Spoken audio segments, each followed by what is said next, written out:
Welcome everybody to my channel. First time posting.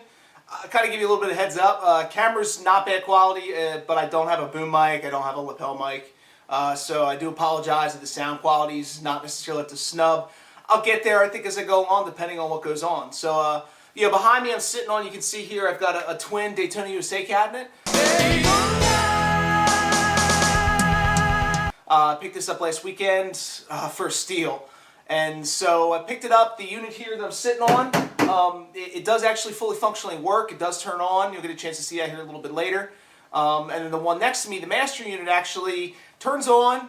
I can get through the test menu if I go ahead and I use the working model to get there, or even the instruction manual. I can get sound out of it. I can, I get test with the steering wheel. I just don't get any picture. I've kind of traced it back. I think what it is it's the flyback transformer. I'm hoping it's not, in this case, a monitor chassis. It's a Nanao unit. I think that's how you pronounce it, N-A-N-A-O. I'm not 100% sure, to be completely honest. I'm pretty sure that's what my issue is. There's a lot of resources out on the website, or on the web. There's a lot of resources out on the web, and I figured this is just going to add to it, but I kind of wanted to give this a go. I'm going to hopefully go through, basically what my goal is to go and get these things mechanically, basically perfect. From there, once everything runs, I'm going to go through and try to get it as cosmetically perfect as I can. I'm going to try to stay as true as I can to these machines, but the situation is they're 24 years old. It'll be 25 years old probably by the time I'm done. So finding, in this case, parts is going to be challenging. So some things are going to get rebuilt. Some of them are going to get a little bit retrofit as far as new parts. I'm going to talk about that a little bit, but you're going to get a chance to see some of that process as I go along on my channel. Without further ado, what I'm going to do is go ahead and I'm going to take a quick break. I'm going to pull the camera off and give you kind of a walk around of the machine. I hope you enjoy, and see you on the flip side. So as promised, okay, here's unit 1. You'll notice the seat's not here, so I'll go ahead and I'll show you. I do have my seat. You'll notice that the side plastics. You can see side plastics here. That's what this has. This is from what I've read and done research. These are Japanese units. They're imports. I don't know much about them. I shouldn't say I don't know much about them. I know some odds and ends about them. But so I do know that the side plastics, and then obviously dealing with metal, make it a lot easier to refurb these things. Number one, because they do come apart. You can see I have the back here, so this unit is working. But as I said, there are various stages of quote-unquote disarray. So I'm going to go through some things, kind of like no particular order, and kind of go from there. So first and foremost, this is a working unit. I don't know if you can see with the light behind me, but there is some burn-in. But when the game's on, which I'm not going to turn it on today for you. Maybe I will. Depends on what I do and how I splice video together. I'm not going to lie. But so this one, when it's on, it's beautiful. It is one of the 27-inch units. I did measure it. Now, granted, that's with the shroud on. So if I'm talking, it might be bigger than that, but I'm pretty sure it's a 27-inch unit. It's a Toshiba unit, so if I go ahead and I come back around here, you go ahead. So the Toshiba tube, and again, they're both Nanao, Nano, I don't really, Nanao, N-A-N-A-O, Nanao, I don't know, it's Japanese. But so they're both Nanao chassis. So it'd be awesome to get this one fixed, so at least I kind of know what I'm doing in case I have to do it with this one. I refuse to put LCDs in these. I'd much rather have tubes. It's just something, it's period correct, coming from, in this case, some of my car background. Maybe at some point you'll get to see a video of that jalopy in my garage. But so, I like period correct stuff. So with this case, I feel like I don't really want to ruin it. I will say this, so you probably saw like this. This is one of the weird things.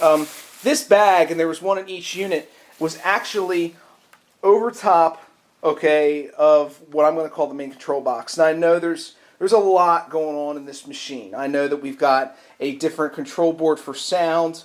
Okay, I know we've got a different control board specifically in this case. All right, for the steering wheel, force feedback, and then all that nonsense. I know that we've got separate amps for subwoofers and for your talking speakers within the dashboard and obviously next to the monitors. And then in here we've got, in case, the CPU. Okay, what I'm going to call the CPU is, then you've also in this case got a board dedicated to graphics, and then there's like 3 other boards dealing with transferring data back and forth via a Toslink, an optical cable, which is crazy to me thinking what that was like in 1994. But so you'll notice that this thing is rather grody, and in fact, like, I go ahead and I'm going to come down here, and I do apologize for the light, but you can definitely see it hasn't had a rough life, it's had a useful life. And that's the thing, this thing wasn't necessarily super beat on. The steering wheels are actually not as great as I thought, but they've been recovered. But you'll notice they do have, they're the metal Gallop racing wheels. I have both of them like that. I'm not changing them. I am going to get them recovered. Again, dealing with my car background, auto reupholstery, I know those guys hate doing steering wheels, but I should luck out. As far as this is really in really good shape. Okay, the VR panel. My understanding is this is a circuit board behind here, according to the manual. Which in that green binder there, you'll notice I have some odds and ends all over the place. But anyway, so this real good shape. You can see the control board, other than dirty. Okay, rather the dashboard, everything's in pretty good shape. This, okay, there's actually, you'll notice I don't have a sticker here as far as authenticity is concerned, which it is what it is because it's definitely over here. So this is, I'm assuming they only put one on the whole unit. So, oh well. Really cool that the fact that all this stuff is here. Now the shifter's out. I don't have the shifter down here, but so you can see over here, again, I have both of them out. This is one of the aftermarket shifters. Interesting enough, they all use cherry switches, little micro switches.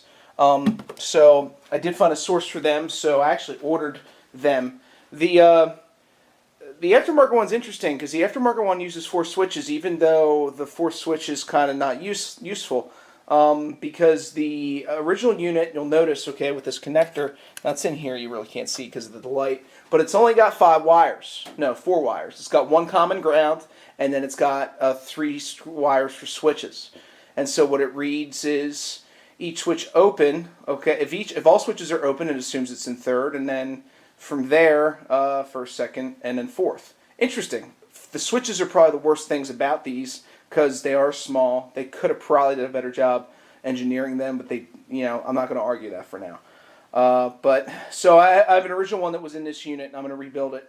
I'm going to have a lot of fun with that. I'll go through that, and you'll see that as a later video. But so yeah, this one, like I said, this unit's phenomenal. I realized the seat that was here, which is him back here, does not have a subwoofer. It's missing a subwoofer. So my guess is it probably got blown. Talking about things that need to be done, number one, like I said, shifter. So my goal is to repair this one, repair the other one that I bought on eBay, and repair the backup. That's what that's going to be. Okay, the non-standard one will be backup because there's 4 screws that hold on the plastic shroud, and then there's 4 here, and these are just 13 millimeter basically hex bolts. They're a little different than hex bolts, but whatever. And so boom, pop off, unclip, clip the backup back in, boom, and continue racing because those are notorious for going bad. From there, I'm going to fix them. The side plastics. This one here on the side, this is the only one that's not cracked. You'll notice that it's in relatively okay shape at best. It's a lot of scuffing. The other ones, and this one's actually, I think, the worst one. So if I go ahead, you can see, and I wish it would do a better job of zooming, or rather focusing, but so you can see this one had some tape holding that in. I don't know what it was holding other than it's a little rough there. From there, you can see this is a big crack. You can see this is a big crack. I think there's a crack on the back side. No, maybe there's not. The other 2 are over there. They are the same, although they're better. They're in better shape.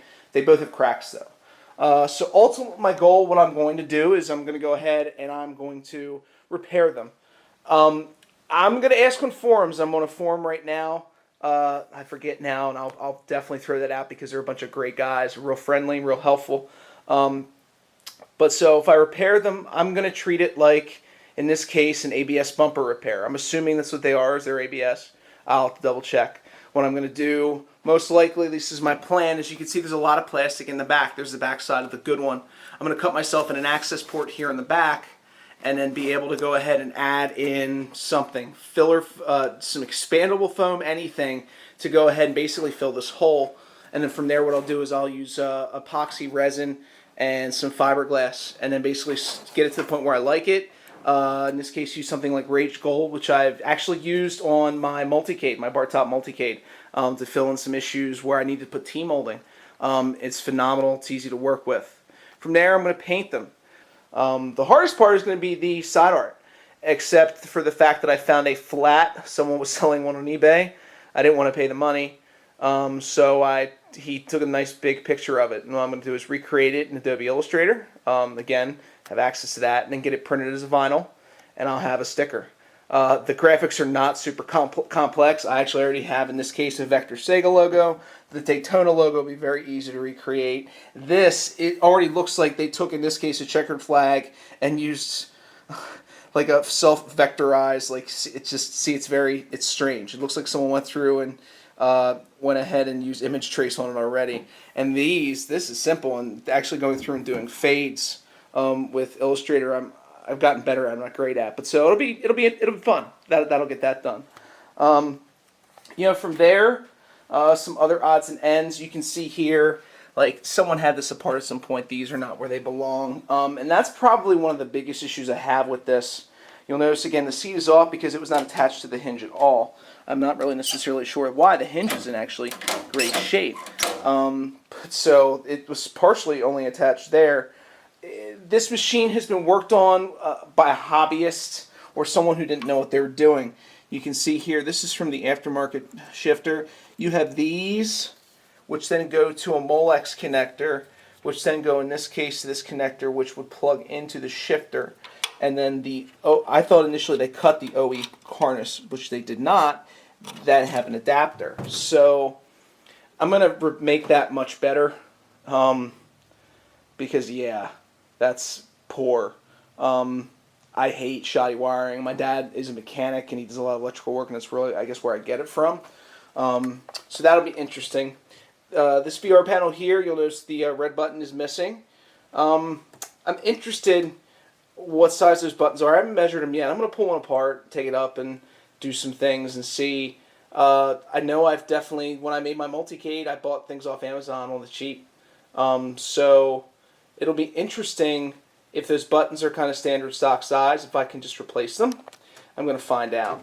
So I blew the fuse in this testing voltage. I think it's the shoddy multimeter that I used. And so when I blew the fuse, there's only one fuse in these units. I know I've seen some units that have multiple fuses for certain AC components inside the arcades. But so my ultimate goal is to replace all of the large fans that are AC fans with PC case fans. Now they're DC fans. They're DC. They're obviously based off DC. I believe they're 12 volt. They may be 5. I'm not 100% sure. But I can easily access the 12 volt rail. I can go ahead and probably use half of the current that one of the AC fans uses for all of these, and this machine won't notice any difference. And then when they do die, because ultimately they're going to die, because this is just the nature of the fans, they're easy to replace. The pots that are on the potentiometers, that are on the brake and the gas, are in good shape. These look to be original, or someone found original units, and I know you don't have a ton of light down there. They're a little loose, so I have to tighten them up, but I've adjusted them because they did come unadjusted on my trip back. Over here, those, and you can see, like, these are really clean. I'm not sure if they've been replaced or if they've just, again, this has just been kept and maintained. I think it's seen a good life. I don't think it's seen a rough life. I think it's seen a well-used life, and I think someone really took care of it the best they could, and they had good intentions. All right, so I hope that you enjoyed kind of my walkthrough. You can kind of get an idea of really what I've got going on here, so I really hope that you enjoy things as they come along. One of the first things I'm going to do is rebuild that shifter, as I kind of talked about. I'm going to walk you through that whole process. There's going to be some random nonsense with the Daytona cabinet. It's going to be fun. Super excited. I hope that if you're here, you're probably the same way. And again, like I said, feel free to leave me comments, like, subscribe, tell me I'm terrible. But anyway, so I hope you enjoyed everything. I can't guarantee when my next post is going to be. Hopefully sometime this week. But like I said, do your thing. I'll see you soon.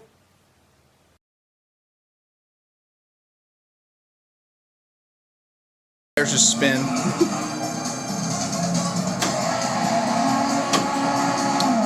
Dude, what did you your car's all beat up? I know, it's already, it's like... Again, I've never done the expert track. Me either. That was a guy from Virtual Fighter. I never wanted to do it because it always costs money to suck it. Correct, yes. But now it doesn't, so... Now it's free.